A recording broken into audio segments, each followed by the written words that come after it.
Irmãos, feliz sábado. Feliz sábado. Bom dia. Estou vendo aqui alguns rostinhos conhecidos, de longos anos. Quando me fizeram um convite há pouco mais de um mês atrás para poder estar aqui nesse final de semana, eu dei uma olhada lá na minha agenda, falei, bom, eu vou ter que ir para a Bahia no dia, deixa eu ver a data aqui, no dia 15, e aí lá onde nós temos um projeto, é perto de Vitória da Conquista, e tem um aeroporto, aí vai ser fácil, porque é pertinho, porque hoje, quando eu vou viajar, eu tenho que me deslocar uma distância um pouco longa, de Capitólio até São Paulo, 500 quilômetros.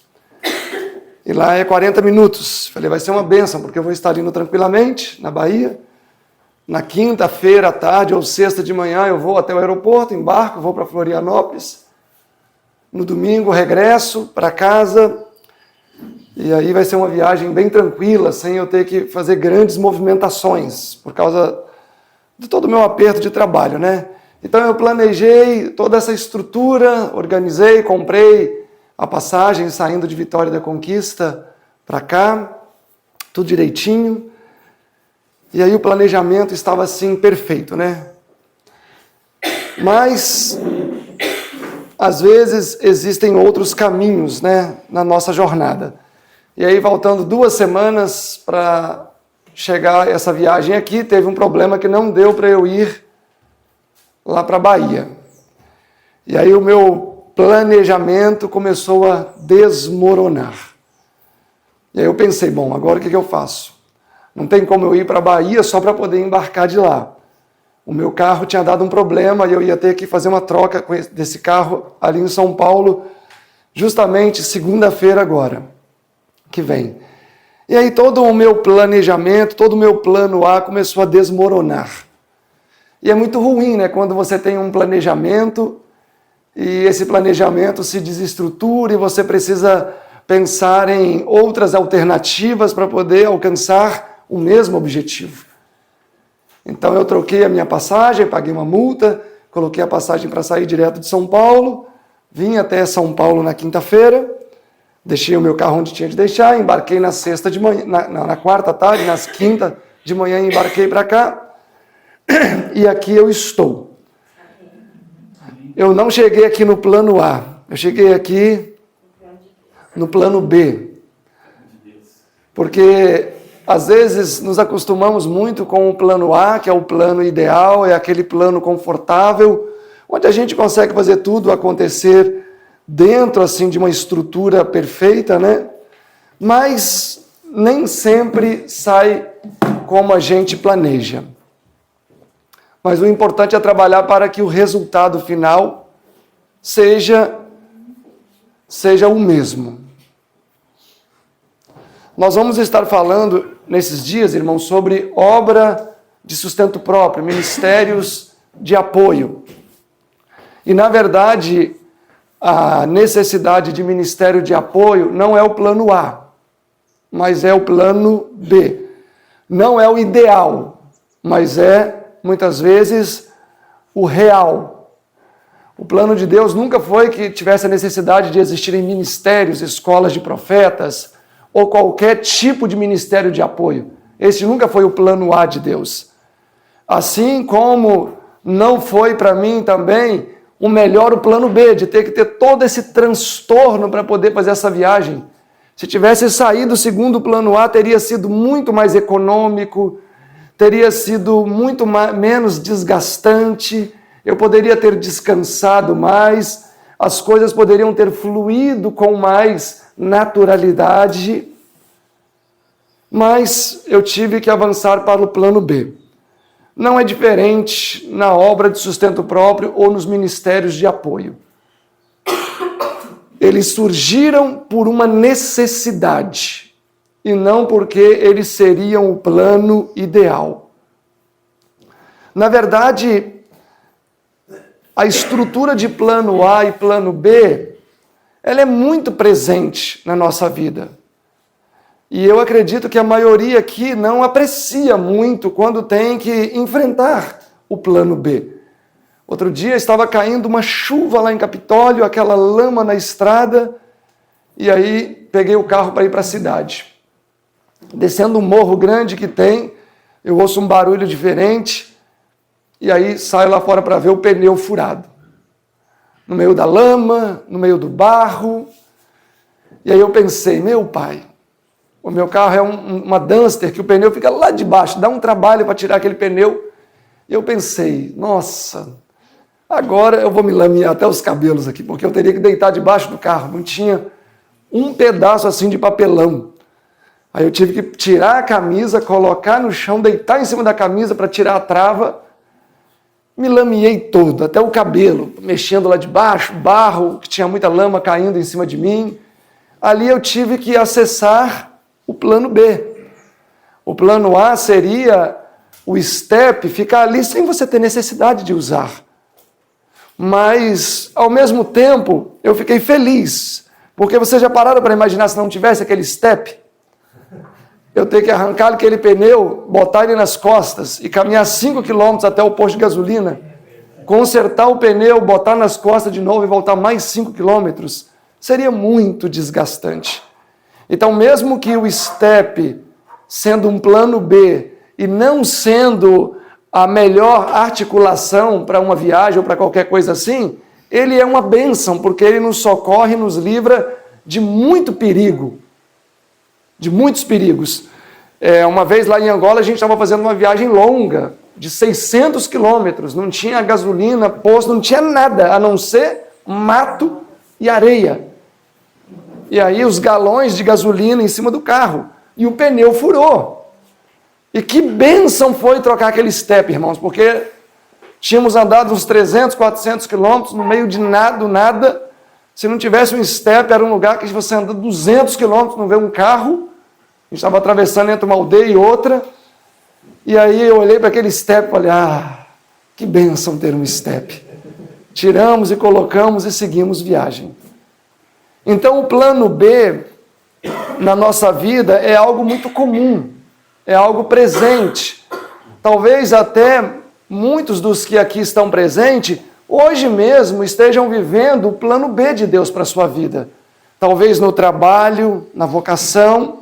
Talvez muitos hoje que têm um ofício, Deus queria que fosse outro trabalho. Talvez muitos que querem se envolver com o ministério estão no trabalho certo. Talvez na vida familiar, porque pode ser que existam pessoas aqui que não casou com a mulher, que seria o plano A, casou com o plano B. Talvez tem mulheres também que se casou com um homem que é o plano B, não é o plano A. E isso acontece muito na nossa vida. Talvez Deus tinha um ideal de uma esposa para determinado homem que iria potencializar os seus talentos, mas ele, por algum equívoco, acabou casando com uma pessoa que não era a pessoa preparada para ele. Quer dizer que a sua vida vai ser um inferno e infeliz? Não. Pode ser que sim, pode ser que não. Mas pode ser que ele vai ser menos produtivo. Ou uma mulher também, talvez Deus tinha um outro marido e ela casou com outra pessoa. Vai ser infeliz? Pode ser que não, pode ser que sim. Mas talvez a pessoa poderia ter uma vida mais produtiva. Talvez para alguns não ter filhos, ou ter uma pessoa teve 3, etc. Então a verdade é que o plano B na nossa vida é algo muito, muito, muito presente. Onde moramos, onde trabalhamos, com quem convivemos, o que fazemos, tudo isso pode representar um plano B na nossa vida, limitando assim, em certo ponto, a nossa produtividade. Quando a gente olha para as Escrituras, nós vamos perceber que isso acontece também. Em Levítico, no livro de Gênesis, se não me falha a memória, capítulo 44, verso 1, diz que a fome era gravíssima em toda a terra. E Deus usou o Egito para sustentar o mundo nos seus dias, ali nos dias de José. Deus conduziu de maneira extraordinária a vida de José até o Egito. José acabou no Egito sendo usado por Deus e salvou o mundo da fome na época. O plano A seria Deus salvar o mundo da fome. Agora, será que seria o plano A de Deus José ir da maneira que foi para o Egito? Como escravo, sofrendo tudo que sofreu? Ou será que esta salvação aconteceu segundo o plano B? Bom, muito possivelmente foi segundo o plano B. Ou seja, por causa, muitas vezes, das nossas debilidades e pecados, Deus trabalha com o plano B. Outra pergunta que eu faço: qual era o intuito de Deus para com Babilônia nos dias de Daniel? Qual era o intuito de Deus para com Babilônia? Jeremias 51. Jeremias 51, verso 9. Qual era o intuito de Deus para com Babilônia? Deus diz: queríamos curar Babilônia, porém ela não sarou. Qual era o objetivo de Deus para a Babilônia? Curá-la. Deus queria curar Babilônia. E Deus queria usar quem para curar Babilônia? Deus queria usar quem? Queria usar o povo dele, os judeus. E Deus tentou trabalhar com o plano A para que os judeus curassem Babilônia? Tentou ou não? O que vocês acham? Em qual momento? Em qual episódio? O rei da... Não, foi antes. Foi nos dias de Ezequias. Deus trabalhou de maneira tão surpreendente que ele constrangeu uma comitiva de babilônicos, líderes, para irem até Jerusalém. E ali em Jerusalém, Ezequias deveria ter apresentado para ele as verdades do Evangelho, ter apresentado a mensagem de um Deus Salvador. E Babilônia, então, teria tido uma trajetória diferente da que teve. Mas nós sabemos que Ezequias não identificou o plano de Deus. Então Deus agora teria que trabalhar com o plano B. E qual foi o plano B de Deus para salvar Babilônia? Enviar os judeus até lá. Como missionários, com todo o reconhecimento, como escravos. Mas ao enviar agora Jerusalém para a Babilônia, Deus tinha dois propósitos. O primeiro, curar Babilônia. E o segundo, curar quem? Curar a própria nação judaica. Curar os próprios judeus. Olhem comigo aí o capítulo 1 de Abacuque. Abacuque, capítulo 1.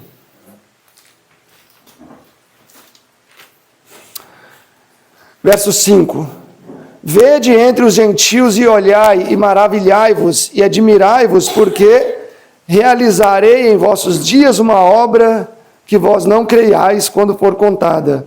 Porque eis que suscito os caldeus, nação amarga e impetuosa, que marcha sobre a largura da terra, para apoderar-se das moradas que não são suas.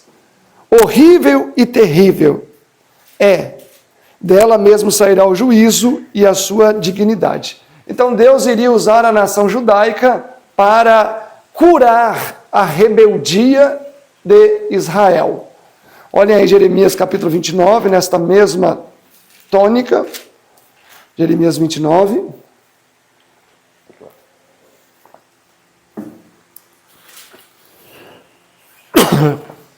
Todos estão lá? Jeremias 29, verso 4.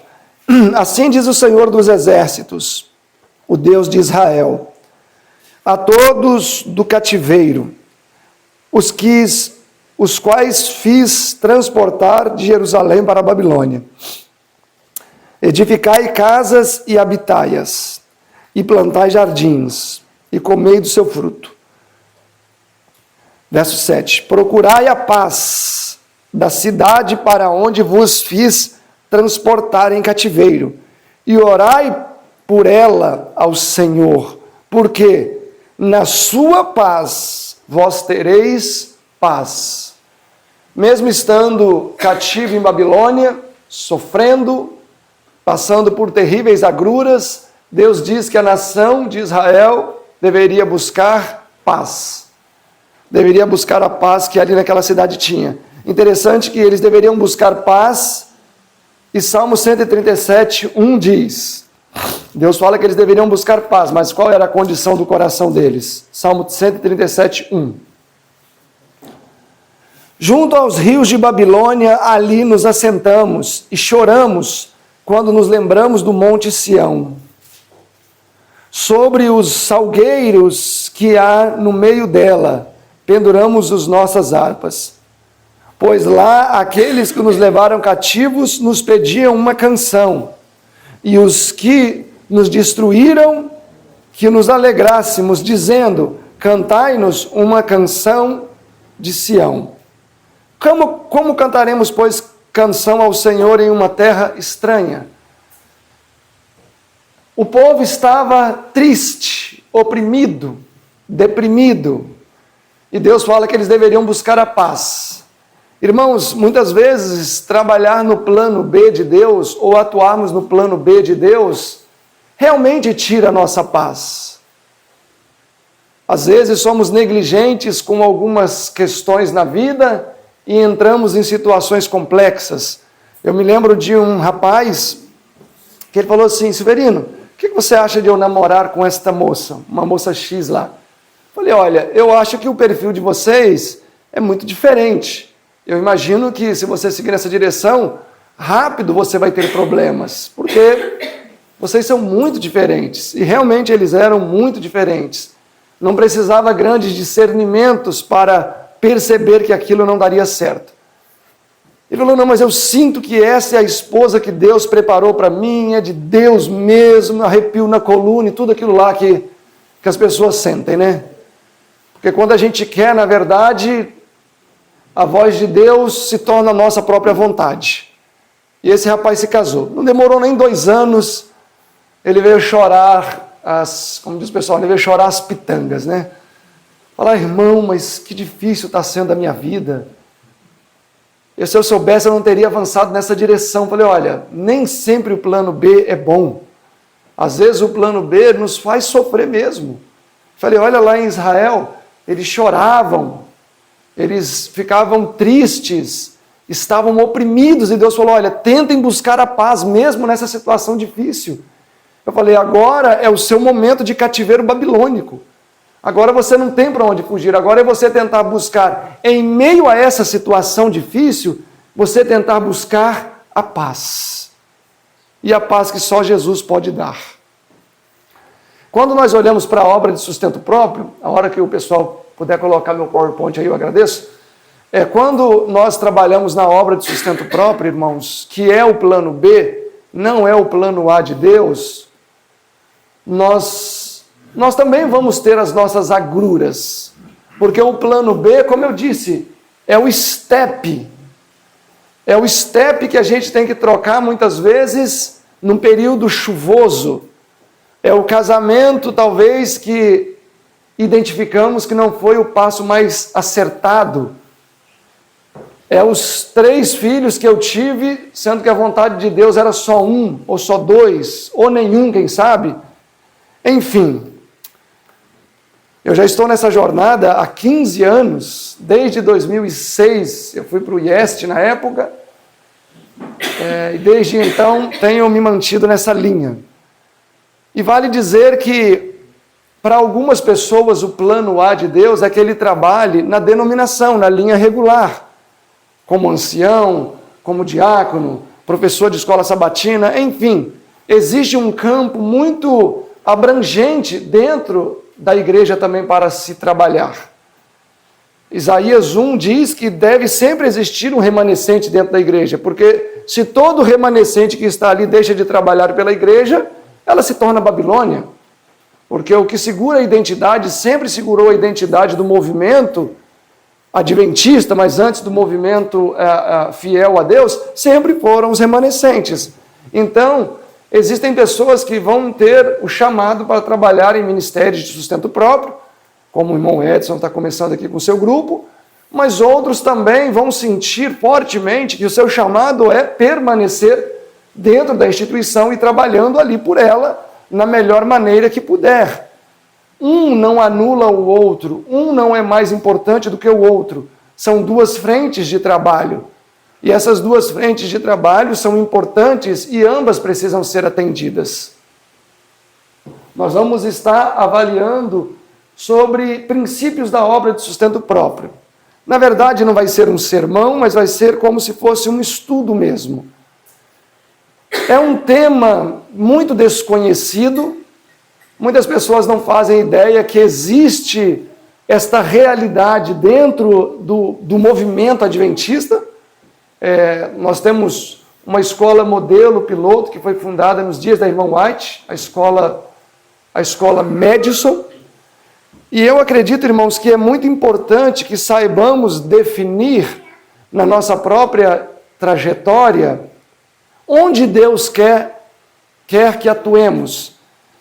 Se Deus me faz o convite para atuar na linha regular, na obra denominacional, e eu atuo na obra de sustento próprio, eu vou estar atuando fora da minha jurisdição e do meu potencial de trabalho.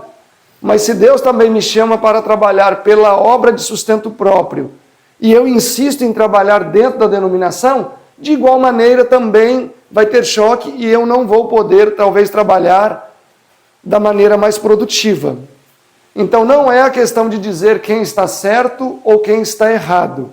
Se uma pessoa sente que o seu chamado é para atuar na denominação, este pode ser o plano de Deus. Se uma pessoa sente que o seu chamado é para atuar na obra de sustento próprio, este também pode ser o plano de Deus para a vida daquela pessoa. Não deve existir competição, mas sim respeito.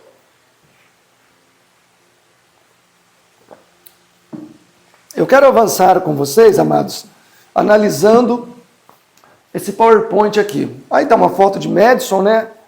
A escola pioneira que lançou a ideia moderna de ministério de sustento próprio. Madison foi fundada por dois jovens, né? Edward Sandler e Percy McGinn, um holandês e o outro não me lembro de onde era, acho que era americano. Eles fundaram essa escola por orientação da senhora White. A única escola adventista que a senhora White fez parte da... Os irmãos podem ficar aqui, ó, que daí os irmãos conseguem ver também o PowerPoint ali, tá bom? Tá. A única escola que a senhora White fez parte da mesa foi essa escola aqui. Ela deveria ser uma escola modelo. Por que foi fundada a escola Madison? Porque muito rápido as escolas que haviam sido fundadas começaram a se distanciar do plano ideal de Deus. Entretanto, eu quero avançar com vocês nessa manhã vendo esse conceito aqui. Nós vamos ver alguma coisa sobre Madison à tarde. Nós vamos ver esse conceito que, na verdade, o plano B, ele surge para suprir as deficiências ou fortalecer as limitações do plano A. Ok? Dentro da vida, por exemplo, conjugal, se você identifica, talvez você está aí pensando até agora, será que a minha mulher é o plano A ou o plano B? Ou talvez as mulheres estão pensando, meu pai, será que meu marido é o plano A ou o plano B? Nesse caso, gente, não tem como fazer mais nada não, tá? Nesse caso, o plano B se torna o plano A. Vocês vão ter que seguir até o final. Mas nesse caso aqui, Deus intervém com o plano B, tá? Nada de ninguém buscar plano A e não, fiquem com o seu plano B. Deus vai intervir com o plano B. Vamos avançar aqui. Eu quero avaliar com vocês a apostasia do sacerdócio araâmico. Nós vamos ver que Deus, de maneira sobrenatural, estabeleceu o sacerdócio araâmico. Arão e seus filhos, e assim sucessivamente deveriam ser os sacerdotes. Eu quero que vocês me acompanhem no seguinte raciocínio. Muitas vezes eu acredito que as minhas atitudes estão além da capacidade de mudar o plano de Deus. Mas isto não é assim. Quando a nossa iniquidade atinge o seu ápice, Deus também dá um passo atrás naquilo que ele mesmo estabeleceu. Então eu quero que vocês reflitam comigo o seguinte: não é porque eu sou um adventista, dizimista, etc, etc, etc, etc, que eu estou além da possibilidade de Deus me vomitar, porque eu não estou. Deus também não se deixa escarnecer. E a história de Israel deixa isso muito claro. Vamos fazer uma oração mais para a gente começar.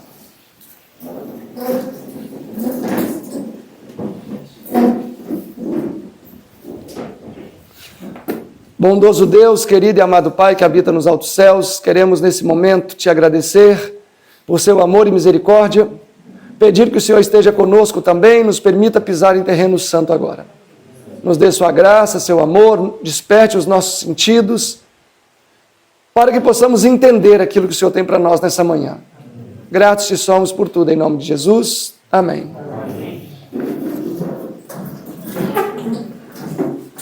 Vamos lá, pessoal, espero que todos estejam comigo. O lucro do pecado.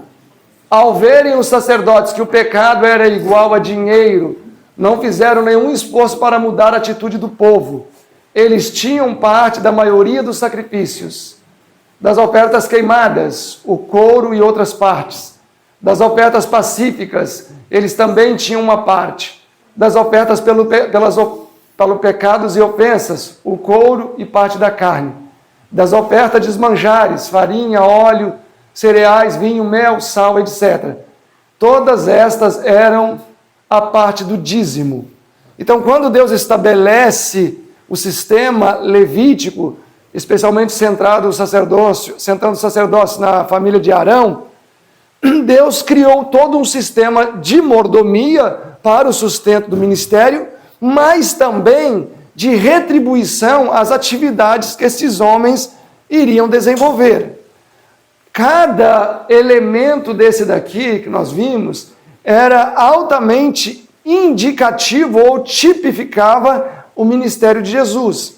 Então, no caso da carne, eles deveriam pegar um pequeno pedaço, ingeri-lo, e ao ingerir aquele pequeno pedaço de carne, como está em Levítico, seria um símbolo de que o sacerdote assimilara o pecado daquele pecador, para ilustrar Jesus, segundo Gálatas capítulo 3, ou segundo Coríntios 5, que Jesus, Romanos 8:3 também, assumiria em sua natureza, em sua carne, o nosso pecado. Então, quando alguém confessava o seu pecado sobre um animal, aquele animal era degolado pelo próprio pecador. Aquele animal depois era tostado lá no altar de incenso e o sacerdote comia um pedaço.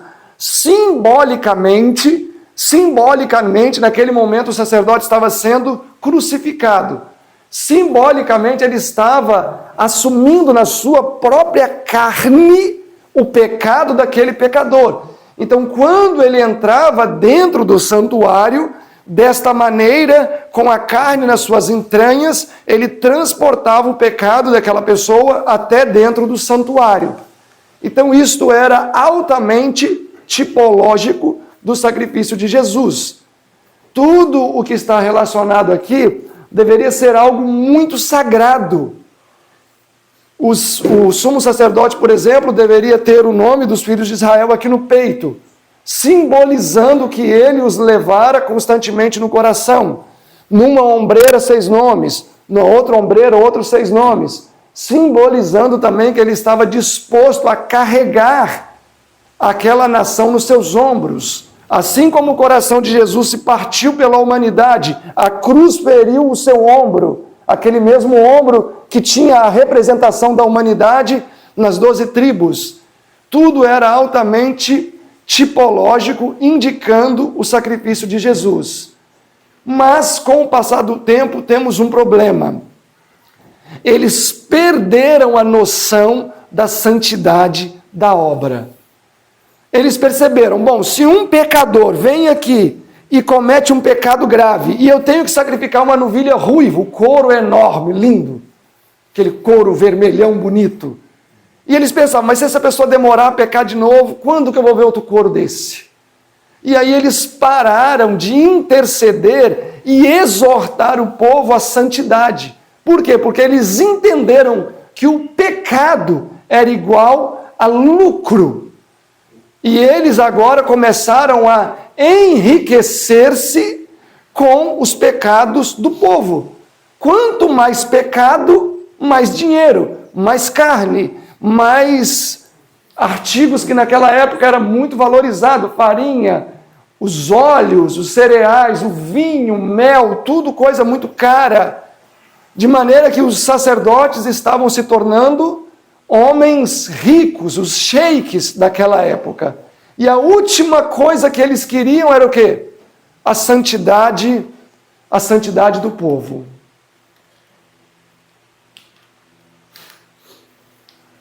Siló, a sede do plano A. De Siló deveria manar vida para todo Israel.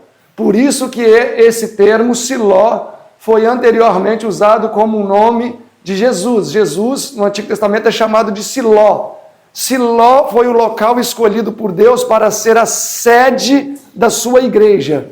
Quando eles atravessaram ali o Rio Jordão, capítulo 2 e 3 de Josué, capítulo 3 e 4, na verdade, Josué, Siló foi o local escolhido. Gênesis 49, 10.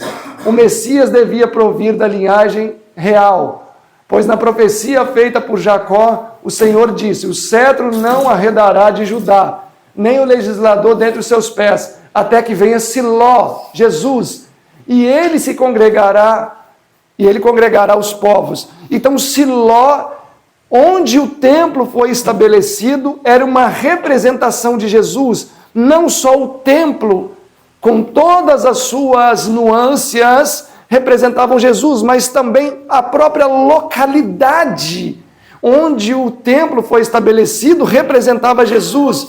A localidade se chamava Siló, um local de paz, um local de santidade, um local onde os israelitas deveriam afluir para ali se consagrarem e santificarem-se.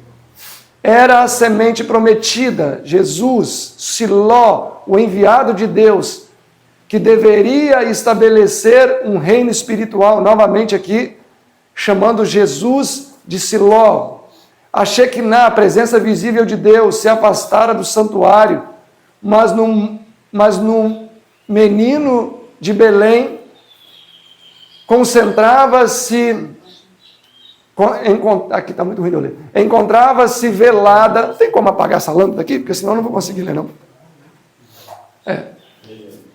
Velada a glória ante a qual se curvam os anjos.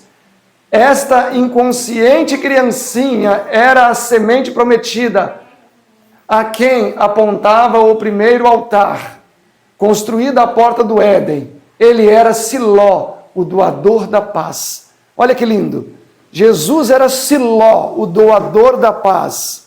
E aí Deus então escolheu Siló para colocar o templo. Ele falou: olha, imagina só, Siló tem colinas verdejantes, tem vertentes límpidas, há prados, a terra fértil, ali é quase um Éden.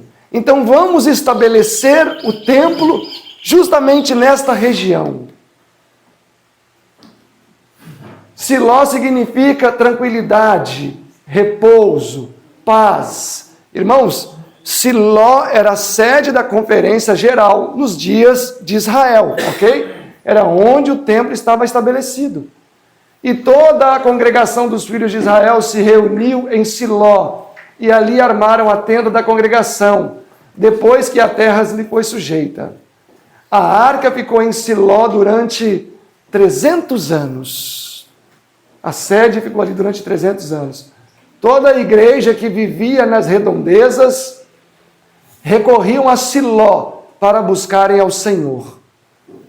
Mas 3 vezes no ano designavam-se ocasiões para reunião social e culto, primeiramente em Siló e depois em Jerusalém tinham lugar estas reuniões. Irmãos, eu não sei assim quantos aqui se lembram disso, talvez adventistas mais velhos. Eu não era adventista, mas onde eu morava, tínhamos uns familiares que eram adventistas. Isso há muitos anos atrás, eu tenho 42, isso há uns 35 anos atrás eu me lembro disso. E muitas vezes esses adventistas se reuniam na casa desse parente. E era uma felicidade, eles faziam isso algumas vezes por ano. E aí eles colocavam um projetor lá, que chamavam de projeção na época, isso, na época já tem bastante tempo, naquela roça lá não tinha nada. E mostrava as imagens e aquela festa. Depois comiam e cantavam, faziam os quartetos. E era interessante perceber que as pessoas esperavam ansiosas por aqueles momentos que elas estariam reunidas naquela campal. Não era diferente com Israel.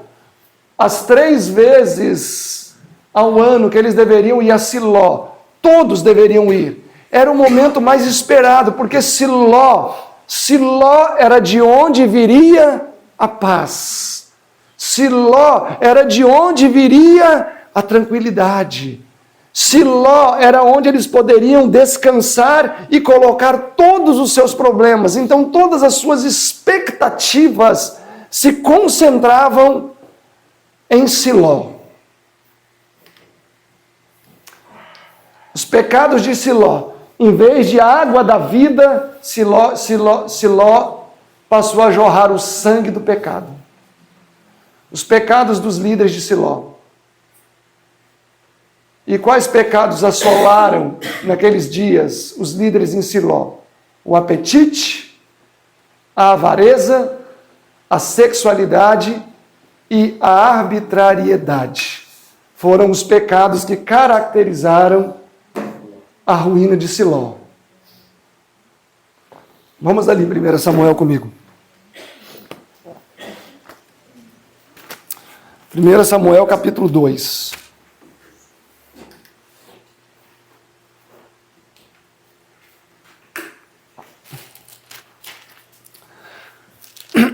Todos estão lá? 1 Samuel capítulo 2. Bom, agora todo mundo já sabe o quanto Siló era especial, não é? Ou não era especial? Siló era muito especial. Era um símbolo de Jesus. E foi onde Deus decidiu colocar a sua casa, porque era o lugar mais especial de Canaã.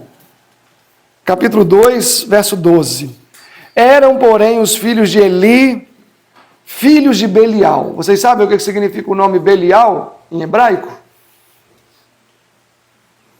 Significa o Senhor da morte.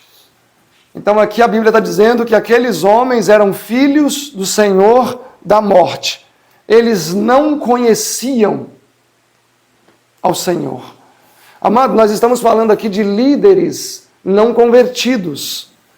Como alguém pode ser um líder máximo e não conhecer ao Senhor? Como que esta pessoa vai conseguir santificar o povo se ele mesmo não conhece ao Senhor?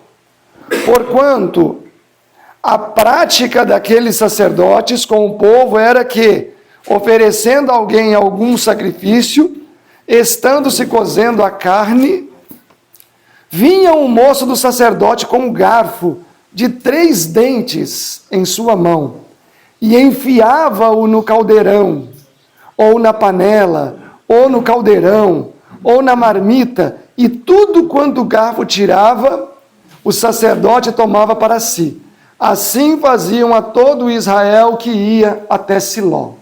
Era para ser um pequeno pedacinho, eles pegavam um garfo de 3 pontas enorme e pegavam um pedação de carne. Será que eles iam comer aquele pedação de carne? Eles comiam, vendiam em temperança. Também antes de se queimarem a gordura, vinha um moço do sacerdote e dizia ao homem que sacrificava: dá esta carne para assar ao sacerdote, porque não receberá de ti carne crua, não receberá de ti carne cozida, mas crua. A carne deveria ser assada, a gordura, que é um símbolo do pecado, deveria ser totalmente consumida pelas chamas, porque era um símbolo do pecado. Irmãos, vocês conseguem entender isso daqui, a gravidade disso? A gordura é um símbolo do pecado. Então a gordura deveria ser separada da carne. Quando aqueles homens comiam aquela carne com gordura, o que eles estavam fazendo com o sacrifício de Cristo? que era um sacrifício sem gordura porque era livre do pecado. Eles estavam banalizando o sacrifício de Jesus, jogando por terra. Verso 16. E dizia-lhe o homem, imagina, a pessoa ia lá para poder oferecer o seu sacrifício e tinha que tentar instruir o líder de como ele deveria proceder na sua parte. E dizendo o homem, queime-se primeiro a gordura de hoje e depois toma para ti o quanto desejar a sua alma. Ou seja, o ofertante ainda tentava amainar a situação. Então ele lhe dizia, não, agora me hás de dar, senão eu vou tomar a força. O indivíduo ia para oferecer o seu culto, o coração contrito, e daí a pouco ele estava tendo quase que lutar de maneira física com os sacerdotes e os seus servos, porque eles queriam tomar a carne dos ofertantes. Que coisa terrível! Era, pois, muito grande o pecado destes moços perante o Senhor, porquanto os homens passaram a desprezar a oferta do Senhor. Amados, vocês já pararam para imaginar que sacrilégio estava acontecendo ali em Siló? Os sacerdotes estavam tomando os sacrifícios das pessoas. Eles não queriam que queimasse a carne, porque a carne crua eles poderiam comercializar.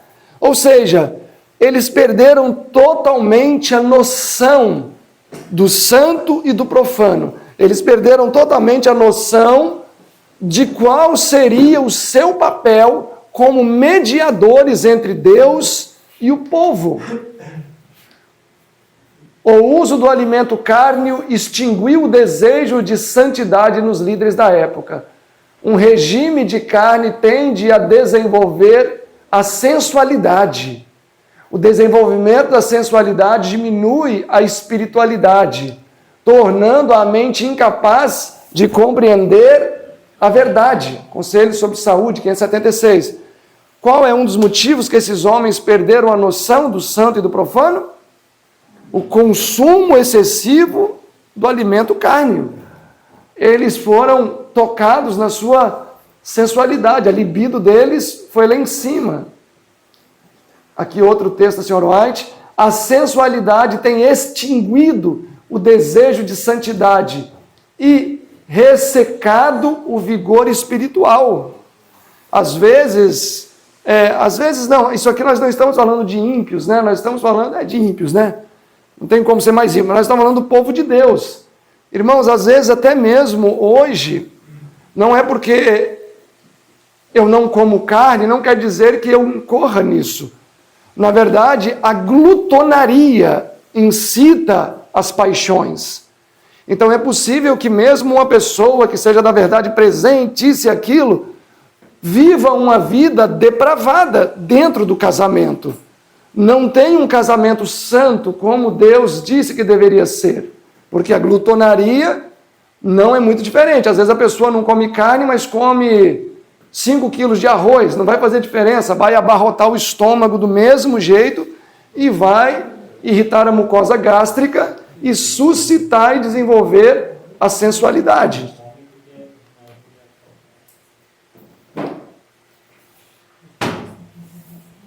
Ao deixarem o Egito, Deus ministrou a Israel uma dieta estritamente vegetariana, para diminuir suas paixões. Igor, leia para mim.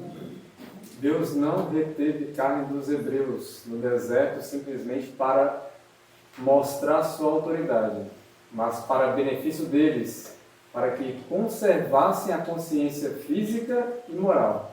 Sabia que o uso de alimento animal fortalece as paixões animais e enfraquece o intelecto. Ele sabia que a satisfação do apetite dos hebreus para os alimentos cárneos enfraquecer-lhes-ia as faculdades morais e induziria a tão irritável disposição que o grande exército ficaria insubordinado, que perderia o elevado senso de suas obrigações morais e se recusariam a ser controlados pelas sábias leis de Jeová. Deus queria remover a insubordinação. Então, uma pessoa que tem um temperamento irritadiço pode ser o resultado da intemperança. A sensualidade é o pecado da época. A glutonaria é o pecado também da época. Um leva ao outro. Uma pessoa glutona se torna uma pessoa sensualizada. Uma pessoa, muitas vezes, muito sensualizada, porque ela é glutona. E Deus queria corrigir esses males.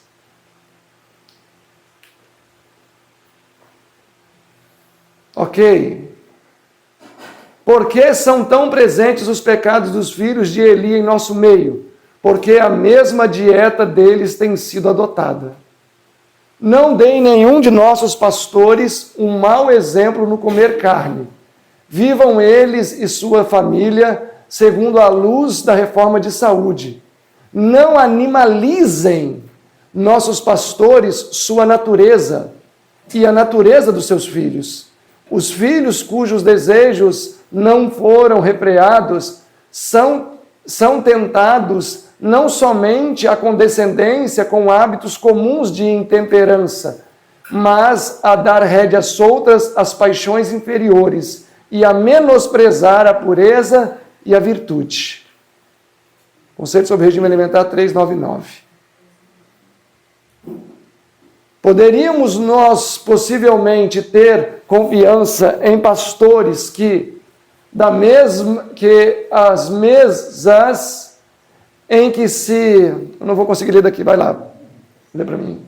Em que é servida carne, unem-se aos outros em comê-la, andem nossos pastores e comportores sob a bandeira da estrita temperança.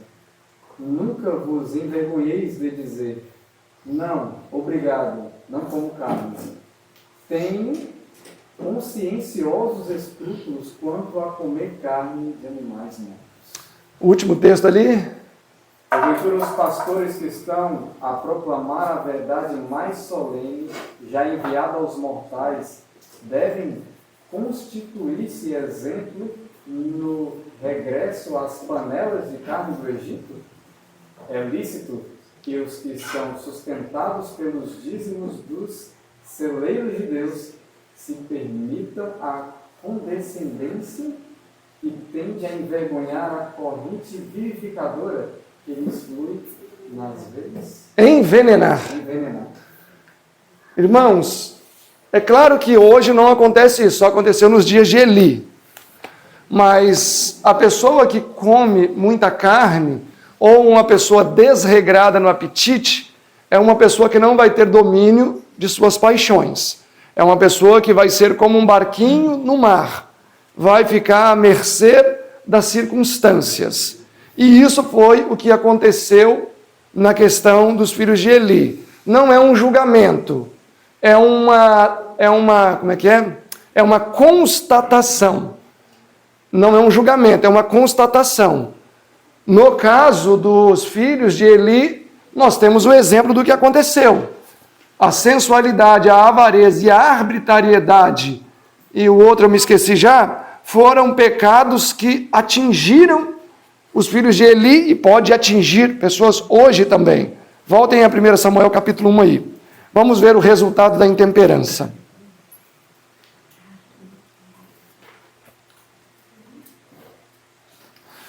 Todos estão lá? Capítulo 2.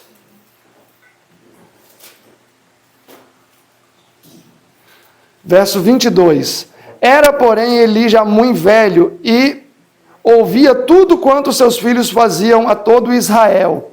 E como se deitavam com as mulheres em bandos que se ajuntavam à porta da tenda da congregação. O texto diz que eles se deitavam com as mulheres, que as mulheres se juntavam como animais. Interessante que usa a palavra para designar animais. Bandos. As mulheres iam lá para o templo à noite e esses dois homens se deitavam com mulheres em bandos. Percebam a voracidade sexual desses homens. Da mesma maneira que eles comiam quilos de carne, eles também ficavam com muitas mulheres. E, na verdade, eles eram adúlteros, porque eles eram casados também. Tanto que na morte de uma mulher deu à luz e a mulher do outro também ficou sabendo de toda a situação. Então eles eram casados, viviam em adultério e profanavam o templo. Um local que deveria ser sagrado, um local que deveria ser puro e santo. Não sou eu que está dizendo, mas aqui está dizendo que as mulheres se ajuntavam aos bandos para fazerem orgias em Siló, onde deveria ser o lugar de paz, de santidade, um lugar de consagração, se tornou um lugar de prostituição.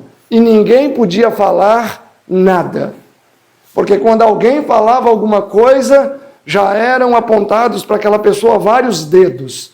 Eles são os ungidos do Senhor. Deixa eles quietinhos ali. E desta maneira, Siló era profanada de diferentes maneiras. Diferentes maneiras. E as pessoas sabiam o que Ófni e Finéias faziam à noite ali no templo. As pessoas sabiam. E muitos começaram a fazer o quê? Eu não vou mais vir nesse lugar aqui não. Porque se eu venho aqui, vai ser uma maneira de dizer que eu aprovo tudo o que acontece nesse lugar. E eles começaram a desistir de ir a Siló. Patriarcas e Profetas 5:7-7. Muitos dentre o povo, cheios de indignação ante ao corrupto procedimento de Ófni e Finéias, deixaram de subir ao lugar designado, ou seja, aqui era a igreja oficial na época para o culto. Assim, o serviço de Deus, o serviço que Deus ordenara, era desprezado e negligenciado porque se achava ligado com os pecados de homens ímpios, ao mesmo tempo em que aqueles cujo coração era inclinado ao mal se tornavam audazes no pecado. Então, quando eles viam os seus líderes fazendo, o que eles pensavam? Não é tão mal assim, eu também posso fazer. Não tem tanto problema. Se Ófnis e Finéias, que são casados, já são ministros experientes aqui de anos, cada um pode ficar com 5, 6 mulheres toda noite, por que eu não posso ficar com uma também? E qual era o exemplo que eles tinham? Eles se tornaram o quê?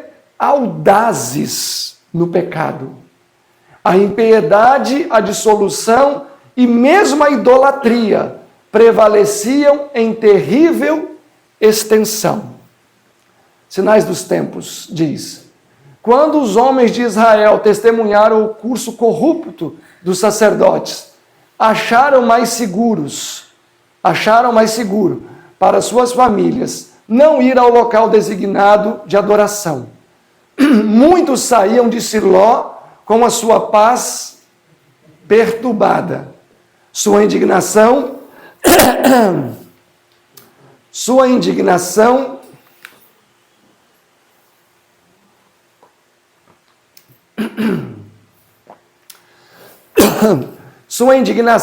despertada, até que finalmente determinaram oferecer eles mesmos seus sacrifícios, concluindo que isto seria completamente aceitável a Deus, ao invés de sancionar de qualquer maneira as abominações praticadas no santuário. Vocês já pararam para imaginar? Ali deveria ser o local de paz. Siló, local de paz. Ao invés de ser um local de paz, as pessoas saíam de lá com a sua pouca paz perturbada. Eles iam lá para poder se curar dos seus pecados, voltavam de lá piores do que foram. Ou seja, a finalidade de Siló se perdeu totalmente. Se perdeu totalmente.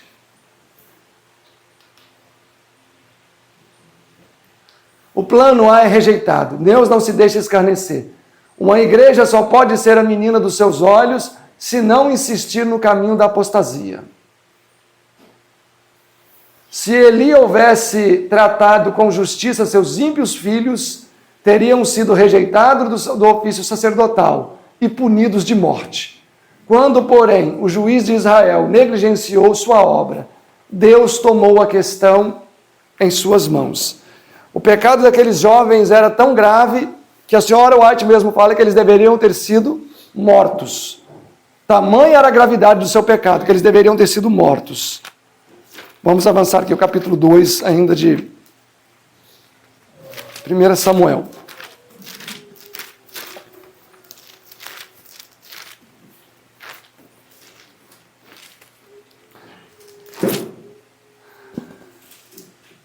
Capítulo 2, versículo 27.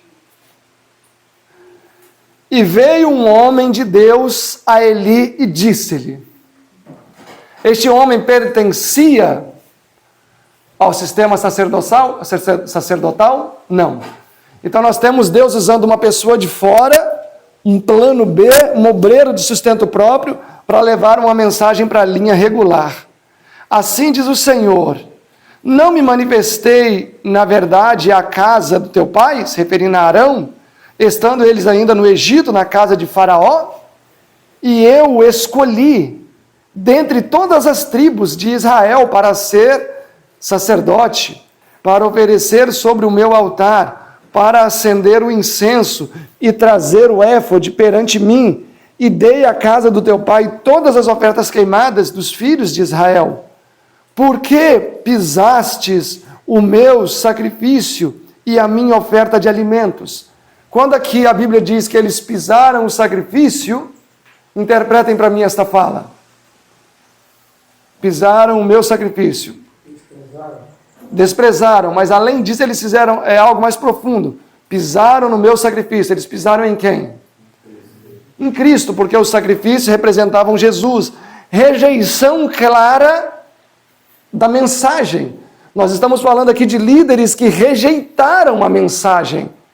E aqui o próprio Deus está falando que quando um líder rejeita a mensagem, ele pisa a mensagem, naturalmente Deus faz o que também? Ele se retira daquele líder também. Porque pisaste os meus sacrifícios e as minhas ofertas de alimentos, que ordenei na minha morada, e honra mais os teus filhos do que a mim, para vos engordardes do principal de todas as ofertas do meu povo de Israel. Portanto, diz o Senhor Deus de Israel, na verdade tinha falado eu, que a tua casa e a casa do teu pai andariam diante de mim perpetuamente. Porém, agora diz o Senhor, longe de mim tal coisa, porque os que me honram, honrarei, porém os que me desprezam, desprezarei. Irmãos, eles achavam que pelo fato de terem uma credencial de sacerdote lá no templo, isto abonaria qualquer pecado que eles cometessem. Mas Deus vai além da formalidade, e é aqui que eu gostaria de trazê-los para a reflexão. A mera formalidade, a mera doxologia ou protocolos não expiam ou não removem a necessidade de uma vida transformada. Então, uma pessoa que vive de protocolos, mas aquilo não está em harmonia com a sua vida, não se vê santidade na sua vida, naturalmente Deus não vai aceitar o serviço dessa pessoa. O livro Atos dos Apóstolos, lá no primeiro parágrafo, 328, diz assim: o chamado de um pastor, ou seja, a vocação de um pastor, ver-se-á na santidade das suas ovelhas. O chamado de um pastor, a sua vocação, ver-se-á na santidade de suas ovelhas. Então não basta simplesmente eu dizer, e agora é claro que eu digo isso para todos nós aqui, não basta dizermos que somos adventistas e isso basta. A nossa vida precisa ser transformada. De fato, a nossa vida precisa ser transformada. Aquilo que nós vemos, aquilo que falamos, aquilo que comemos, tudo o que nos cerca precisa de fato ser transformado. Eu conheço uma pessoa que é um pregador da verdade presente, mas sempre que pode acaba caindo em adultério. E ninguém sabe, mas é um pregador da verdade presente. Ou seja, é uma pessoa que do púlpito fala uma coisa, mas na sua vida vive outra completamente diferente. Na verdade, isto é um auto-engano, porque seria muito melhor que essa pessoa vivesse logo uma vida mundana, que ele teria muito menos problema do que viver uma vida dupla. E era isso que aconteceu aqui. Deus havia prometido: estarei com a família de Arão, aqui o texto diz, perpetuamente. Perpetuamente é eternamente. Mas o próprio texto também diz, porém Deus disse agora, longe de mim fazer tal coisa. Eu não vou honrar quem não me honra. Eu não vou aceitar quem não me aceita. Eu não vou sancionar de nenhuma maneira uma vida dupla, uma vida pecaminosa. E isso, claro, que vale para todos nós. Então, quando nós olhamos para esse cenário, meus amados, ali o texto diz, Deus tomou a questão em suas próprias mãos. Quando chega o momento em que o seu povo falha na sua missão, que os seus líderes falham na sua missão, Deus faz o que com a obra?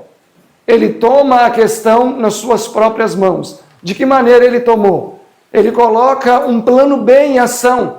O plano A falha, agora Deus atua por meio dos não convencionais. Samuel era filho de Eucana, levita, que habitava nas montanhas de Efraim. Amados, era terminantemente proibido. E eu quero que vocês tentem me entender agora. Era terminantemente proibido alguém oficiar, se não fosse da linhagem de Arão. Era terminantemente proibido. Deus mesmo estabeleceu essa proibição. E, na verdade, poderia ser penalizado até com morte, quem assim o fizesse. Se uma pessoa não fosse da linhagem de Arão e oferecesse sacrifício, ele poderia ser sentenciado à morte, como muitos foram. Mas agora o que temos aqui? Uma pessoa que era levita, mas não era da linhagem de Arão, trabalhando. Eucana, levita das montanhas de Efraim. Ele era um levita, mas não era da família de Arão. Samuel começou a atuar como sacerdote com 12 anos. Enquanto Deus havia falado que era quantos anos? 25.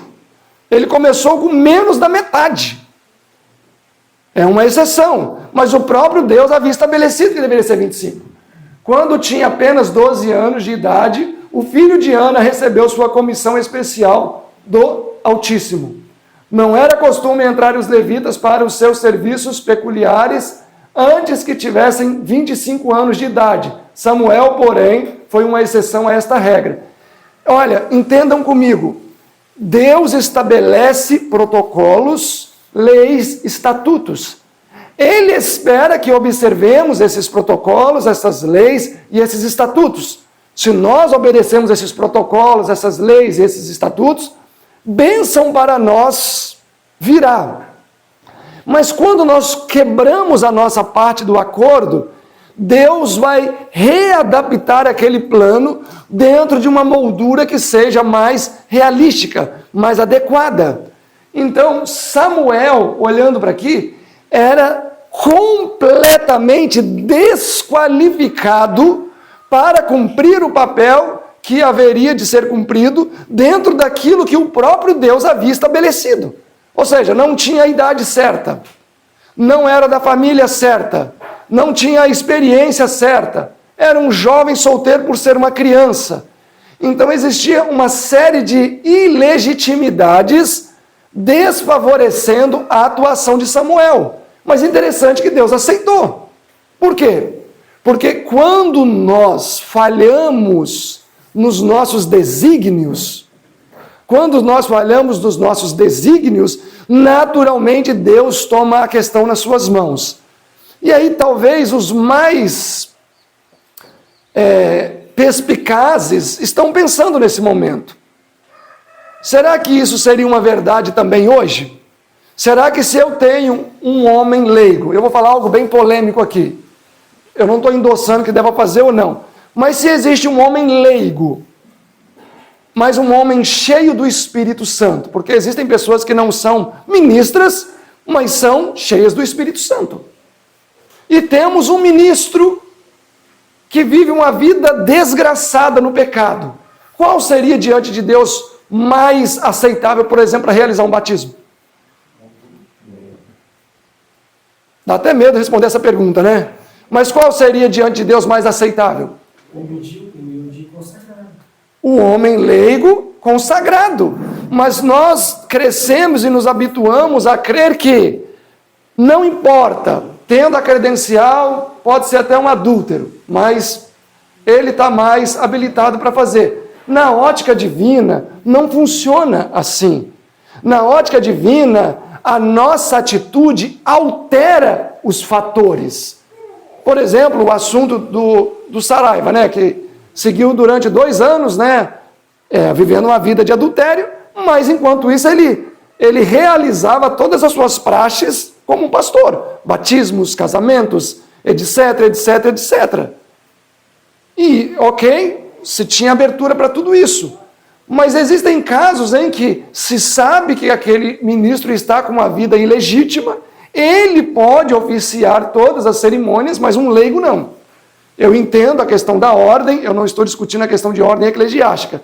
Eu estou falando agora de indivíduo. Então, amados, não devemos pensar que só porque alguém tem uma credencial, aquilo libera ela para cometer os mais terríveis pecados e ainda assim o seu serviço vai ser aceito. Porque não vai ser aceito. Não vai ser aceito. Deus nunca aceitou e hoje não é diferente. Deus não aceitaria também hoje. Então, é só olhar para isso aqui, amados. Deus falou que quem seria perpetuamente sacerdote na sua casa? Arão. Agora Deus fala que jamais ele vai fazer isso. E o próprio Deus altera uma série de protocolos aí, como mencionado. Imagina, uma criança de 12 anos ser sacerdote. Na verdade, não sacerdote, ele levava o éfode. Quem levava o éfode? Quem levava o éfode? O sumo sacerdote. Então ele começou a fazer a função de sumo sacerdote. Com quantos anos? Ou seja, com 12 anos, ele sobe ao cargo de presidente da Conferência Geral. Com 12 aninhos, uma criança. Será, irmãos, que aquele ali era o plano A de Deus? Pegar uma criança para fazer aquilo ali? Quantos anos esse menininho ali tem? Quantos anos você tem, querido? Quantos anos tem? Pois é, mais novo que ele. Tenta pensar uma criança de 12 anos, mas percebam que Deus não contemporiza com o pecado. Ele preferiu colocar uma criança consagrada de 12 anos do que colocar um ministro de mão suja. Porque será que não tinha mais nenhum sacerdote? É claro que tinha. A história de Israel é que sempre tiveram muitos sacerdotes. Não era só 3, Eli e os seus filhos. Tinham mais sacerdotes. Mas como estava a mão desses homens? Sujas. Deus então faz o quê? Coloca uma criança. E aqui ele faz o quê? Instrui, tendo quantos anos? 12. E Jesus, quando é encontrado no templo, ensinando o sacerdote, tinha quantos anos também? 12 anos. Um tipo de Jesus. Ele inicia seu ministério público com 12 anos. Jesus, com 12 anos, está fazendo o que Samuel está fazendo ele lá no templo, cuidando das coisas do pai dele. A mesma situação.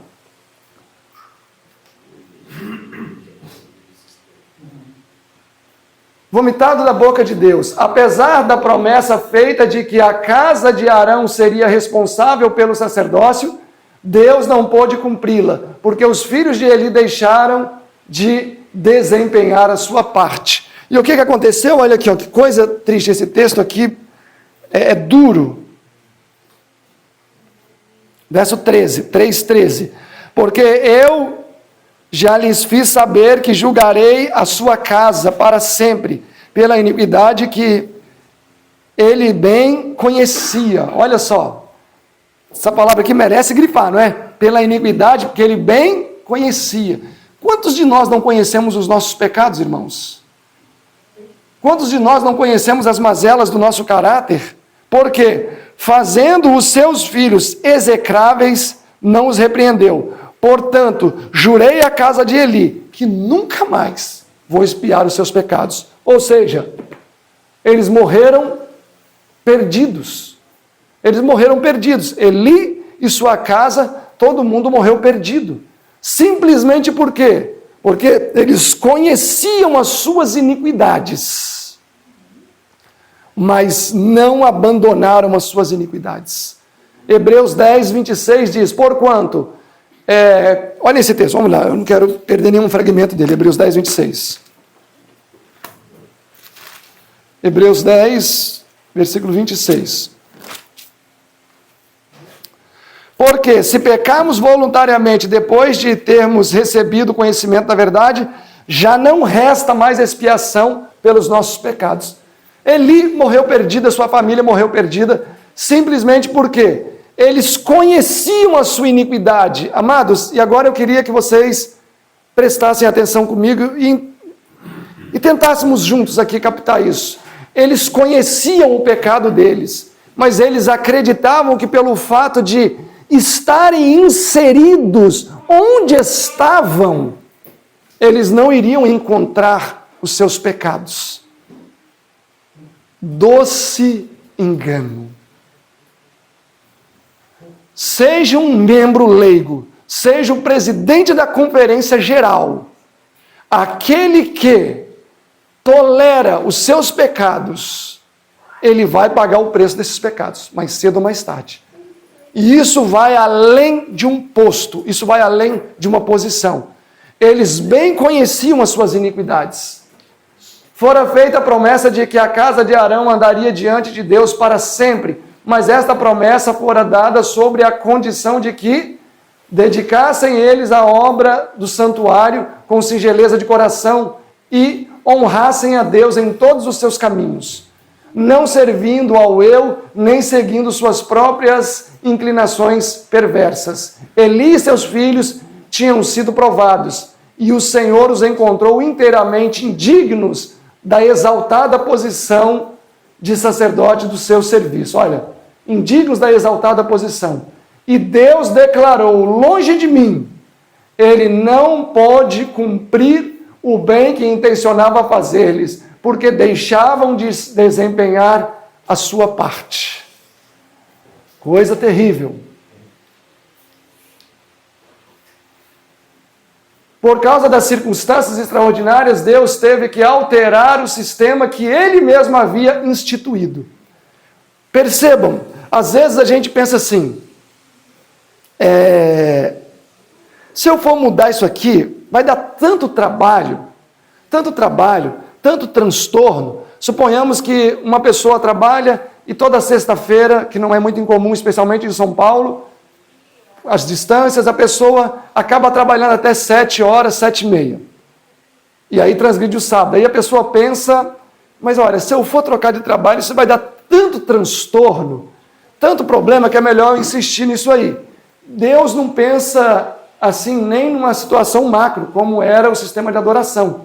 Não era vontade de Deus que uma criança de 12 anos, mas infelizmente era a única que estava disponível e preparada. O mesmo acontecerá nos últimos dias. Deus vai tomar a obra nas suas mãos e e agirá por caminhos não designados. Permite-vos dizer que o Senhor trabalhará nesta última obra de um modo muito fora do comum da ordem das coisas, e de um modo que será contrário a qualquer planejamento humano. Deus usará maneiras e meios pelos quais se verá que Ele está tomando as rédeas em suas próprias mãos. Louvado seja Deus.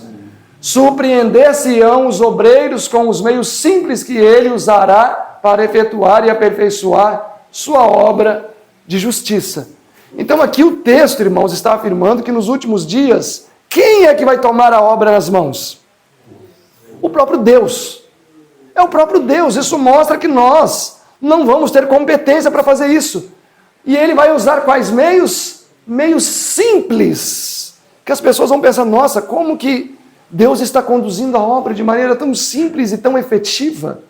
Hoje, muitas pessoas querem ensinar a Deus como trabalhar. dar umas diquinhas para Deus. Nas igrejas, esse livro aqui, Eventos Finais, isso aqui não foi eu que coloquei, está lá no livro mesmo, tá? Só para quem já leu esse texto sabe que isso aqui foram os compiladores que colocaram. Nas igrejas adventistas do sétimo dia deverá haver admirável manifestação do poder de Deus, mas ela não influirá sobre os que não se têm humilhado diante do Senhor, abrindo a porta do coração pela confissão e arrependimento. Na manifestação desse poder, autoclamor, que ilumina a terra com a glória de Deus, eles só verão alguma coisa que, em sua cegueira, considerarão perigosa. Então eles vão considerar a obra do alto clamor o quê? Irmão, vocês não acham que a gente deveria meditar um pouco mais nesse texto?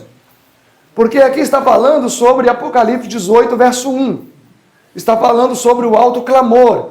Está falando que haverá um grupo de pessoas, 18:1 Apocalipse, que vão viver a mensagem de maneira tão poderosa que a terra vai se iluminar. Mas o texto também diz que a própria igreja adventista verão alguma coisa que em sua cegueira vão considerar o quê? Perigoso. E falou, olha, esse negócio é perigoso. E ainda bem que não é eu que escrevi isso, né? Foi o irmão White. Alguma coisa que despertará os seus receios. O medo, olha, toma cuidado, vai devagar, não é bem assim, critério. E se disporão a resistir-lhe. Resistir o quê? O poder que iluminará a terra, o alto clamor. Visto que o Senhor não age de acordo com as suas ideias e expectativas, eles vão fazer o quê? Combater a obra do alto clamor. Porque, dizem eles, não reconheceríamos o Espírito de Deus se temos estado na obra há tantos anos? E vão combater a obra, nossos próprios irmãos. Assim será proclamada a mensagem do terceiro anjo, o alto clamor. Ao chegar o tempo para ela, que ela seja dada com o máximo poder, o Senhor operará por meio de humildes instrumentos. Lembra lá que Deus vai usar meios simples? Será que são esses humildes instrumentos que às vezes fala até errado, dicção não boa, mão com calo, dirigindo a mente dos que são consagrados ao seu serviço. Os obreiros serão antes qualificados pela unção do Espírito do que pelo preparo de instituições de ensino. Homens de fé e oração serão constrangidos a sair com zelo santo, declarando as palavras que Deus lhes dá. Amados, este é o plano B. Samuel foi o plano B. Por que eu quis fazer essa primeira apresentação da importância de entendermos que é bíblico Deus atuar por linhas não convencionais? Porque isso sempre foi assim no passado. Quem matou Isaías? Quem matou Isaías?